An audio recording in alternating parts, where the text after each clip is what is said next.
part of the practice of meditation is a practice in which, by moving your attention away from the thinking activity, right, you're learning to see things in a more pure way.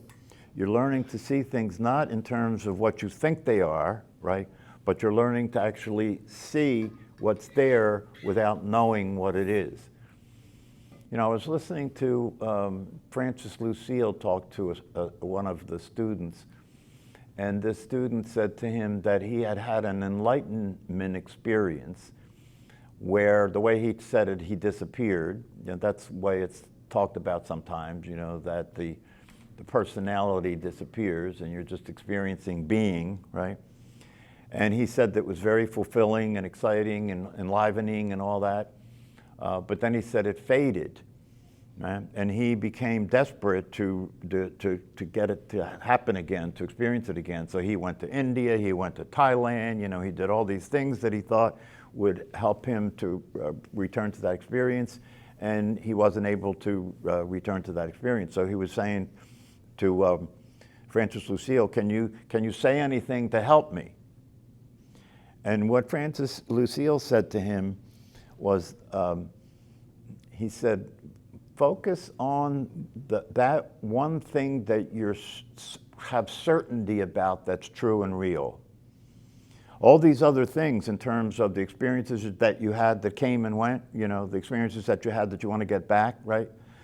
Those things are not the truth. Those things are the variety of experience that occurs, especially if you're practicing meditation. There's the variety of experience that occurs when there's less involvement mentally, and because there's a kind of a major experience of relief. You could call that an enlightenment experience, right? But that doesn't stay. That comes and it goes.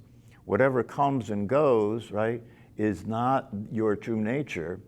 It's the variety of experience that is occurring. So what he suggested to him is, what is the one thing that you have certainty about that doesn't change, right? And the guy said, well, the awareness itself. And he said, fine. He said, just stay with that. Just keep staying with the awareness.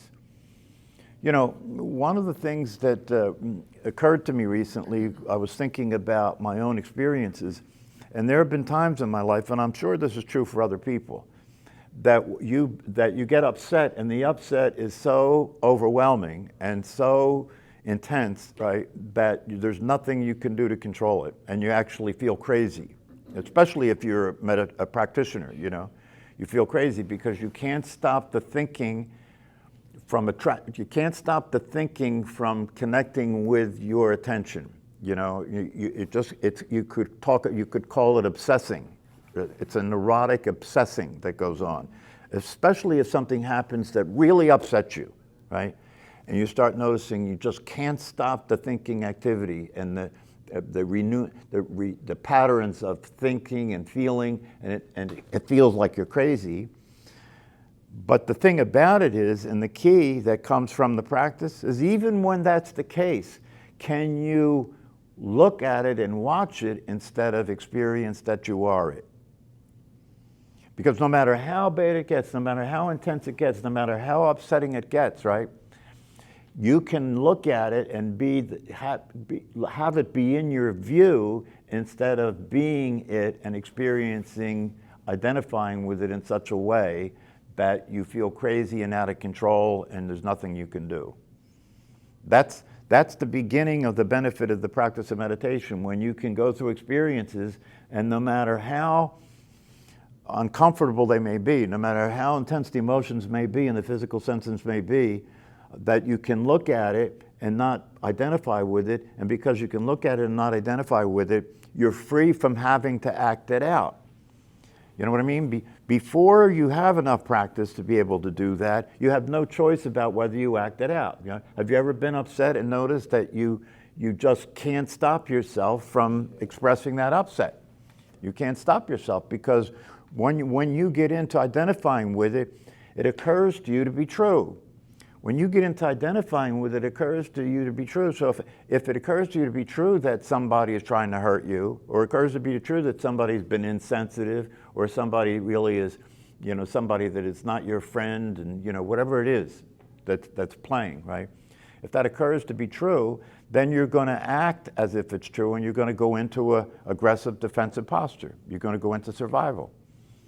Right? So the shift is one in which when that stuff starts to play, right, you can look at it, see it for what it really is, right? You don't believe it's the truth. You see it for what it really is. It's still playing, it's still uncomfortable, right? But you're not identified with it. And you know that in time it'll pass, and you know that if you stay in the experience of it without identifying with it, right, that it will be another session or will be another time when the neural patterns are changing. That's how the neural patterns change in your brain, by being aware of them, but not considering them to be true. Then your interest in them wanes. You know, you're not very interested in operating as if what is happening in your mind is the truth. And when that's the case, it loses its balance, it loses its power, and it starts to unwind and starts to die down. The key, though, is you're not trying to change it, you're not resisting it, you're not rejecting it, you're experiencing it, but you're not identifying yourself with it. That's the key. This is very important to practice in your everyday life, to start to watch the mental states that you're in, to start to watch the emotions that are playing, right? And recognize them for what they are, right? Before you learn that, before you practice that, they're running your life. You know, you're following what they're telling you is true. And the emotions are the energy that's causing you to feel impulsively related to it in a way where, you know, it's occurring to you to be true. This is for the person who has no practice, and for the person who has no understanding of the truth, they're relating to their thinking as if their thoughts are the truth. It's very important to understand that. See, that's the way I would talk about it. You can meditate with it. You're not, see, if you're doing a breathing practice to calm down, you're trying to control something. Now, the practice of meditation and the practice of being awake is not trying to control anything, right? It's being aware of it, it's experiencing it. The experience will be physical, the emotions may be intense, the thoughts may be negative, right? But it's the difference between watching a movie and being in the movie. That's the thing, that's the difference. And so you're not doing anything, you're not trying to practice breathing differently or doing anything differently if what that is an attempt to do is to control what's happening. You don't want to, it's not only a matter of not controlling what's happening, it's a matter of learning to welcome it no matter what it is. It doesn't matter. It doesn't matter. It's just thoughts, it's just energy, it's just emotions, right? So you don't have to relate to it like you have to identify with it or do anything about it, except to be aware of it. That's all, just be aware of it. Well, the thing is this, you know, people get all excited and upset about certain circumstances when they occur in their life, right? And when those circumstances pass, which they inevitably must, right? On the other side of that, right, you could have gone through that and not been crazy and acted it out, or you could go through that and be crazy and act it out. If you're practicing, if you understand that your life becomes a practice after you practice meditation, your life becomes a practice. What's that mean? It means sometimes you'll hit the ball and sometimes you won't.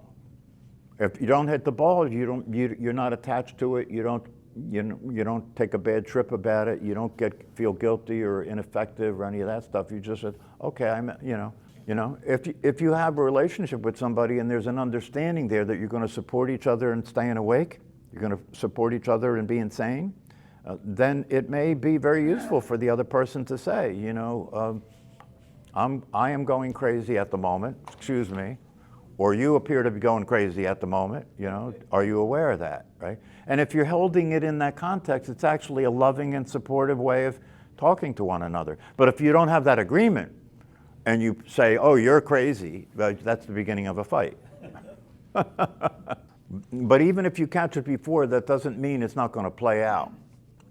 If you catch it before, you realize, okay, there's a storm brewing, right? So you know there's a storm brewing, you can feel it in your body and you can see the thoughts are starting to play, right? So you know there's a storm brewing, so you're ready to accept what's going to happen now in terms of that you're going to go through this experience. And your job is to stay grounded. Your job is to stay awake for the whole thing. If you stay awake for the whole thing, you'll watch it peter out, and then it'll get calm again, right? And then the question is, can you then just let go?